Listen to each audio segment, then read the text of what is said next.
किसी भी समस्या का समाधान करने के लिए हमारे मन में जो विचार उत्पन्न होते हैं वही विचार चिंतन है। जैसे कि हमारे दिलो दिमाग में कोई समस्या है या फिर हमारी ज़िंदगी में जो भी समस्याएं हैं तो उनके लिए हम लोग उनका समाधान ढूंढने के लिए हमारे मस्तिष्क में जो भी हम विचार उत्पन्न करते हैं उसी विचार को हम लोग क्या कहते हैं, चिंतन कहते हैं।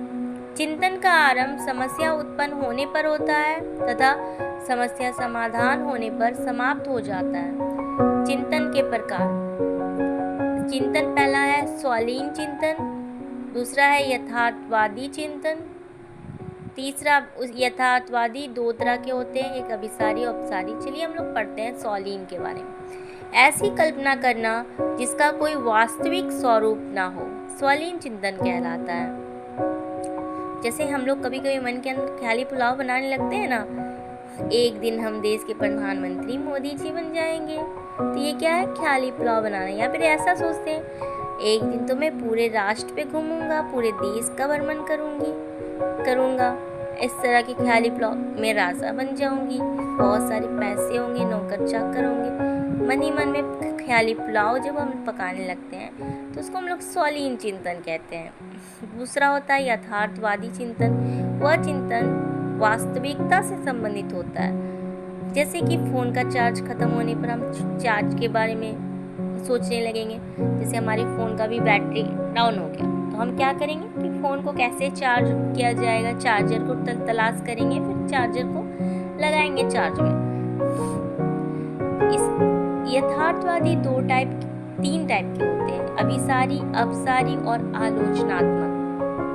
अभिसारी को बोलते हैं आप जैसा ऐसा चिंतन जो किसी एक ही बिंदु पर हो।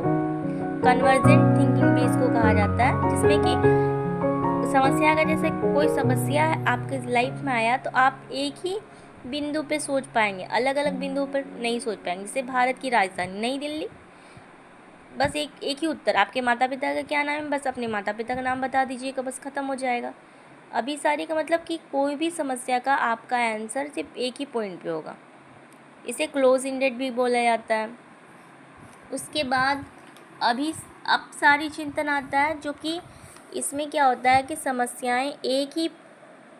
इसमें समस्याओं का समाधान एक ही बिंदु पर केंद्रित ना होकर बहुत सारा बिंदु होता है।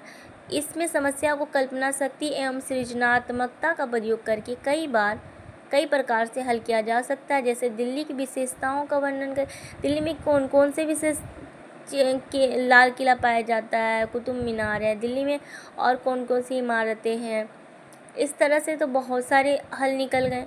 तो इस तरह से हम कह सकते हैं अपसारी का अर्थ होता है डाइवर्जेंट। आपका थिंकिंग कितना डाइवर्जेंट है ये अपसारी के ज़रिए पता चलता है कि आप किसी समस्या को किस नज़रिए से देख रहे हैं। कहीं एक ही बिंदु पर तो अटके हुए नहीं है, कोई भी चीज़ को अलग अलग प्रकार से हल करने की कोशिश करना भी अपसारी चिंतन कहलाता है। इसे ओपन-एंडेड क्या कहते हैं।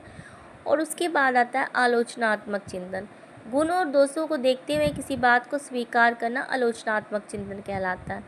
किसी भी समस्या का एक पक्ष नहीं होता, उसका दो पक्ष होते, गुण भी होते हैं, दोष भी होते हैं। तो दोनों को देखते हुए जिस पे हम लोग विचार विमर्श करते हैं उसी को आलोचनात्मक चिंतन कहते हैं।